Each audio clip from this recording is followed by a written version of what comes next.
భారత రాజ్యాంగ నిర్మాత, మన దేశానికి దశ దిశ నిర్దేశించినటువంటి వారు, ప్రపంచ మేధావి, ఈ దేశంలో ఉన్నటువంటి బడుగు బలహీన వర్గాల ఆశాజ్యోతి, జ్ఞానానికి ప్రాతిక అయినటువంటి బాబాసాహెబ్ డాక్టర్ బిఆర్ అంబేద్కర్ గారి మరి విగ్రహ ఆవిష్కరణను, ప్రతిష్టను ప్రకాశం జిల్లా కేంద్రమైనటువంటి ఒంగోలు నగరంలోని 50వ డివిజన్ వెంకటేశ్వర కాలనీలో మరి ఈరోజు ఆవిష్కరించడం ఎంతో ఆనందంగా ఉంది. అయితే ఈ ఆవిష్కరణకు, ఈ అంబేద్కర్ గారి విగ్రహాన్ని నిర్మించడానికి ఇక్కడ వెంకటేశ్వర కాలనీలో ఒక కమిటీ మరి ఏర్పాటు చేయటమైంది.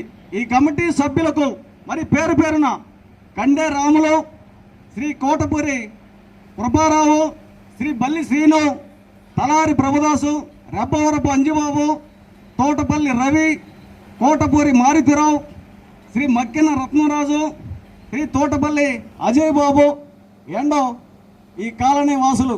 అయితే ఈ విగ్రహం నిర్మాణంలో ఎన్నో ఆటుపోట్లు, ఒడిదొడుకులు, ఆర్థిక సమస్యలు, మరి ఎన్నో రకాలైనటువంటి బాధలతోటి ఈ విగ్రహాన్ని నిర్మించినటువంటి ఈ కమిటీ సభ్యులందరికీ ఆంధ్రప్రదేశ్ రాష్ట్ర మాల మహానాడు తరపున ప్రత్యేకమైనటువంటి జైభీములు, పాదాభివందనాలు తెలియజేసుకుంటాను.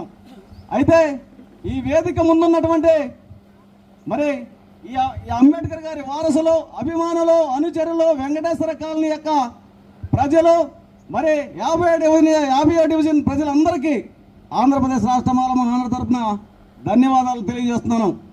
వేదిక పైన ఉన్నటువంటి యోధులు, కళాకారులు, పండితులు, మేధావులు, వీరందరికీ పేరు పేరున నా యొక్క ప్రత్యేకమైనటువంటి జైభీములు తెలియజేస్తున్నాను.